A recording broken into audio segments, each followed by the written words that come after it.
F1 और 2F1 के बीच हम क्या किए, वस्तु को स्थित कर दिए, और उस वस्तु का प्रतिबिंब कहाँ बनता है, इसका किरण आरेख के द्वारा क्या करना है, समझाना है। क्लियर है? तो कौन सा लेंस बनाएंगे, उत्तल लेंस बनाया जा रहा है।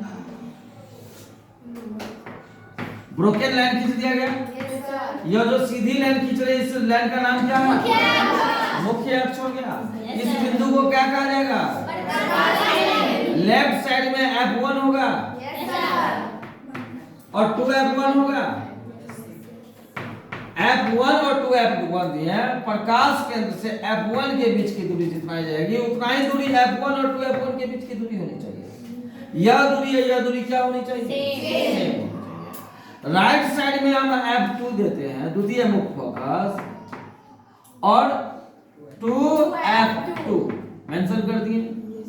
क्लियर है? अब ध्यान से यहां से यहां की दूरी, मतलब प्रकाश केंद्र और F2 के बीच की दूरी जितनी है उतनी ही दूरी F2 और 2F2 के बीच होनी चाहिए। यह दूरी सेम। अगर 4 सेंटीमीटर आप माप के दे रहे हैं तो 4 सेंटीमीटर 4 सेंटीमीटर 4 सेंटीमीटर 4 सेंटीमीटर होनी चाहिए।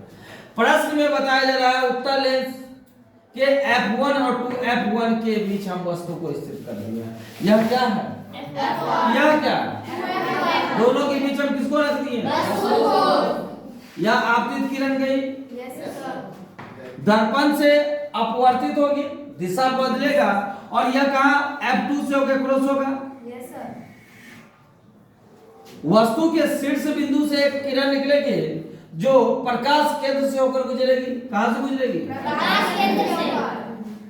प्रकाश केंद्र से होकर वस्तु को गुजरती।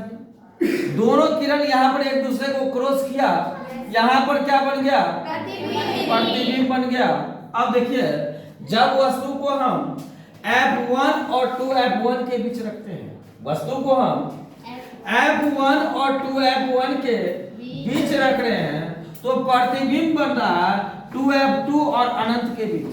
2F2 और वस्तु को हम F1 और 2F1 के बीच स्थित रख रहे हैं, तो प्रतिबिंब 2F2 और अनंत के बीच बनता है। यह प्रतिबिंब जो है सीधा है या उल्टा, तो उल्टा वास्तविक होगा या आभासी होगा, यह प्रतिबिंब वास्तविक है, उल्टा है, और वस्तु से बड़ा है कि छोटा, देखिए वस्तु का साइज और ये प्रतिबिंब का साइज, प्रतिबिंब बड़ा है या छोटा, तो यह प्रतिबिंब जो प्राप्त हमें हो रही है, यह प्रतिबिंब वास्तविक है, उल्टा है, और साथ में वस्तु से क्या है, एनी प्रॉब्लम, क्लियर।